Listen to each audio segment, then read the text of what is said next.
Hello, everybody. This is Steven Cooley with Mortgage Advisor Tools. I'm here with Rich Martin at Curinos. How you doing, man? I'm doing great, Steven. Thanks so much for having me. Very cool. You're going okay so far? Yeah, I It's am. it's Yeah. it's been a goofy one for us. We don't know what's going to happen next. I say it's an interesting year. I think the one thing we've learned about the lending landscape is it's constant as far as change. And so again, we're excited about that. I don't think that Curinos we tend to be, we're cyclical. Yeah, I guess you could say lending's a cyclical business, but I think for us we just find these unique times, the uncertainty, everything else. We tend to find opportunities within the marketplace, and again, what we find of value and certainly importance for our clients. Awesome. Well, for people that don't know, tell everybody what Curinos does. Yeah, so we're on when I talk about lending, it's important to kind of speak more broadly about our definition for lending. So Curinos is a little unique. We're in the data and analytics space. We are private consortias that we develop. So we're a big data aggregator. It's a give to get model. So of course, you have to provide data in order to receive data back. But we've been doing this for better part of 25 plus years. Oh, well. We started in our evolution in first mortgage, expanded into home equity, have expanded since then into unsecured personal loan space, and then more recently, a few years ago, expanded into small business. So when we think about lending, much the focus is mortgage. Um, we think about lending holistically, right? Like those Right. four verticals. And again, I think there's a lot of interplay right now with where the marketplace is and rates and the Fed taking action. But thinking about mortgage and home equity and unsecured as kind of a consumer lending umbrella or intersection. Just so much happening right now. You Right. and I have talked before on Right. hey, if I'm just a mortgage originator, where should I be focused? Is it survival of the fittest right now? I just take what I can get and move forward. Well, no, I would argue, you should consider a home equity offering, like we've seen some of the new entrants, and developing a retention strategy or personal and unsecured. Maybe people don't want a secured real estate transaction, and we're seeing a shift in demand and type of consumer profile that prefers that. So while we're focused mostly on mortgage today, it's hard to have a mortgage only conversation when there's so much Right. interplay happening right now in lending. What are mortgage companies looking for? I mean, I'm sure they're looking for the magic bullet, right? The silver bullet. But is there a type of engagement or data that they are drawn to in your experience? Yeah, so I mean, so what we kind of our commercial offerings, there's really two umbrellas where we operate from a product standpoint. We have our go to market, or what we call our indicative data or price data. Right. That's just simply think of the sticker price of the car, where you set mortgage rates or home equity or personal unsecured. And market, right, is defined geographically. So there's a Yeah. construct of, are we talking at a state level, or if it's mortgage, we know mortgage is state regulates an MSA level, right? But what is that go to market price across product? And across the risk spectrum or dimensions, right? If you're say Steven's got pristine credit at 800 plus and I'm rich and I'm at 660, there's going to be a dynamic there and right the rate that you're being offered. Right. So that's kind of one offering that we have. Again, that's going to give you your early read. That's going to be updated daily if we're talking mortgage, weekly if it's home equity, et cetera. That's just giving me visibility and it's name lender. That's giving me visibility into that segment of the market. Now, Curinos might provide me if I'm in LA, for instance. I've probably got close to 95 plus lenders in my mortgage pricing surveys, right? You may say I only compete against 20 of them, Rich. Well, that's fine, but you know what? All 90 more than likely are doing some level of volume. Right. And so that's where you can start to kind of construct a strategy. Hey, if I'm a credit union, do I only compete against other credit unions? Not in this market anymore. I keep telling banks compete with IMBs and compete with credit unions and vice versa. The market has shrunk considerably since the best years ever in 20 and 21. We all know it's not a $4 trillion mortgage market. It's a high ones, mid to high one kind of equation. So that's one offering. And then the other piece where we find tremendous value is on the origination side. So Okay. know where I'm going to market, where I'm positioned. But at the end of the day, there's price exception, concession behavior on mortgage, promos done on home equity, et cetera, discount, whatever the offering is. Where do things kind of end up in the wash or clear out? That's where we look at cleared and booked and app rates, et cetera. And that's where you can kind of extrapolate again. That's going to be anonymized, but you have a sense Right. for who participates in our benchmark.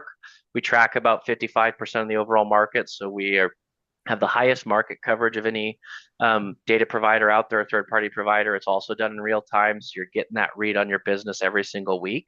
Very cool. But the Okay. origination connecting that to the go to market, because look, I don't want to wait this entire week to find out if I was competitive. I need to know Right. today where I set price, right? I take Yeah. my marks down in the morning to run my business. I talk to my treasury folks if I'm a bank or a credit union. Hey, this is where we want to go out. There's going to be pricing opportunity that next day, right? And Right. then end of the week, I'm going to have that read on the origination volume so I can see, hey, if I'm looking to, run a price test or change margin, I bring a new product to market. I want to know what did that yield from an origination standpoint. And I Right. can look at locks, I can look at fundings. The other piece we do, I mentioned too, it's really three, is we have portfolio assets. So Yeah. we all know today it's not just an originations equation. You got to look at how do these assets perform over time. Now, if you're holding them, obviously that's going to be paramount. You got a balance sheet to hold these assets. So, that's where I mentioned this conversation on lending where unsecured becomes interesting. We are seeing delinquency rates rise on that product. We're also seeing a bit of that happen in mortgage as well. Okay. Um, Less in an aggregate delinquency for mortgage. We're starting to see it at a local level, right? We all know real estate's local. And so I think it's mirroring all three of those assets together, the portfolio performance or servicing data, the origination data, and then all the way up funnel in point of sale, right, where I transact and go to market. I always say you need to have all of them. Now, again, if you don't have a portfolio you retain, then maybe that's less relevant, but you got to have both views, especially in this market, all the noise that's out there. People are getting much more creative in how they price, margin and the Right. economics of a loan. And the market's changing at a very local level. So again, am I in three states and I want to look to expand? People maybe to your point are in survival mode. Right. Maybe you should look to expand into some adjacent markets. And guess what?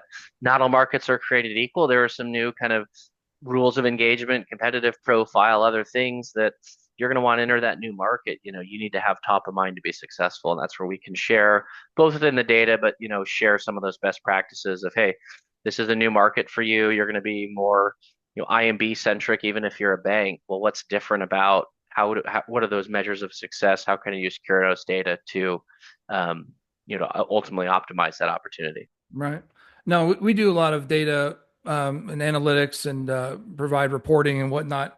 And in my experience, the biggest challenge is helping people understand what to do with it and how to take any type of action. So how often and some of the data that you provide and those insights, I think the next steps or decisions that need to be made are probably pretty obvious. But how do you politely prod folks with a stick to get them to activate and do something about this information? Look, it's probably one of the best questions we get, and then I would say it's fairly common. I was a client of Curinos for over 10 years. I lived and breathed this stuff every single day. In a perfect world, I'd say, Steven, you just need to spend about 10 hours a week in Curinos data. Yeah. We know that's not realistic, right? We know you're going to get your requests are going to change day to day. The market's going to get volatile, like we've seen with tariff announcements. I've got to keep my eye on just running the business. So maybe I only have a half hour every week that I could dedicate to analytics, performance analytics on the business. It really comes down to what can be actionable, right? Like, Yeah. is that just a good data point to know? But it's not actionable. Like, I don't need to shift strategy as a result. I just know, hey, I got my butt kicked this week. I lost market Right. share, Yeah. but there isn't anything I can do about it, right? We don't have additional capacity to take on the volume, or we're concerned about our overall profitability of the business. It's irrational right now, we feel like, in terms of what people are doing on these escalating price wars, or there's too much volatility in the market, right? We just have to take and preserve what we get.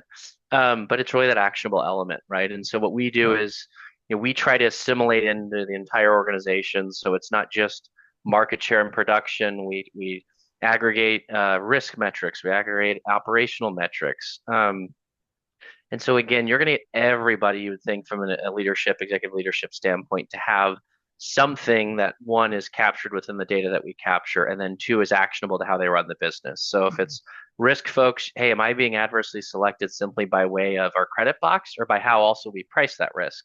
Sure. That's going to be meaningful to me, right? To see, maybe, the adage, not every loan is a good loan, right? And Yeah. especially when you're being adversely or self-selected. And so, that's where I think for it to be meaningful is it's got to be actionable. Then we want to integrate. So you've got your core analyst or BI team that can ingest the data, and then we deliver insights weekly, more executive personas or line of business owners of, what the beauty is. You don't need to go into the Curinos app, technology platform module, whatever it might be. We're going to Right. surface up insights to you. You can open that. You got an email every week.